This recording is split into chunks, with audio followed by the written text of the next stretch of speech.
Okay, so now I'm going to take you through the process of installing the rear view camera in a trunk lid. This one is already done. I'm just going to kind of walk you through it. It's a fairly tedious process. You need to take your time and make sure everything's square when you do it.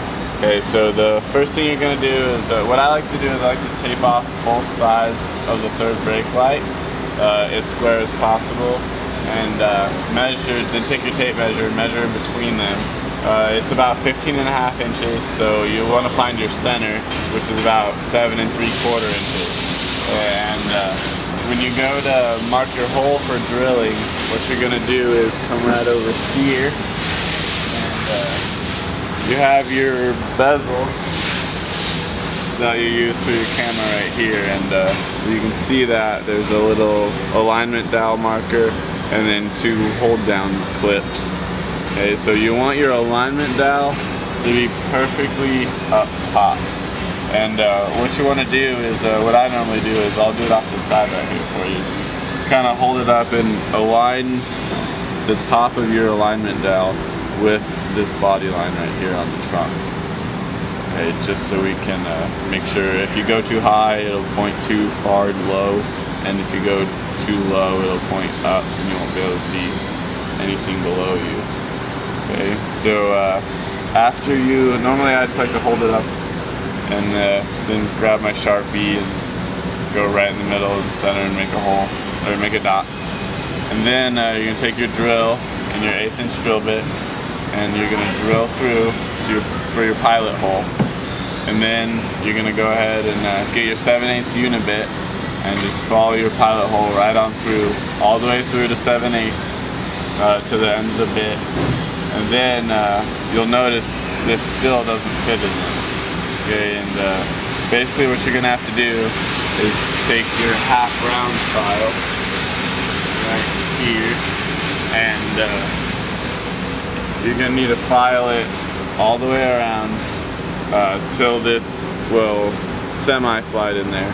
Usually I just get it to slide up all the way till it hits your bezel, your alignment pin, and your clips.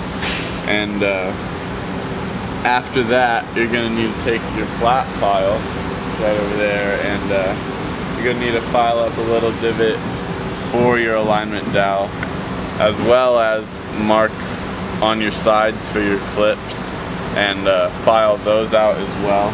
Just a couple little boxes on each side, so so it all slides in square. As if you try to just file the hole all the way around and get it big enough, it will never fit correctly. And you want to make sure that it's snug but not too tight, because if it's too tight, the camera will just keep popping out of the back of the bezel. Okay, so after you have your hole and everything all drilled, what you're going to do is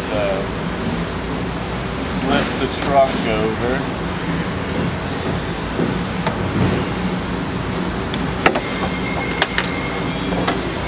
Okay, then go ahead and slide your camera in and snap the bezel in from the other side. It's usually a 2-handed job. And then you're going to go and grab your bezel and mount. Okay, now this is a piece of water jet here, and basically, see, there's a cutout for your alignment dowel. So you're going to slide it over the back, just like that, and then install the camera after that, just to make sure. And once you get it tight enough to where it'll sit there by itself and kind of hold everything together, you're going to take your plexus gun, which is right there, and go ahead and run a bead of plexus around the 3 edges that you can see right here. Okay, and then after that dries, it holds pretty good. And then you're going to take 2 zip ties and go through your holes here, tighten them together so it holds everything in tight and doesn't let the camera come out. Okay. And after that, we'll deal with this harness later, but that is how you install your rear view camera.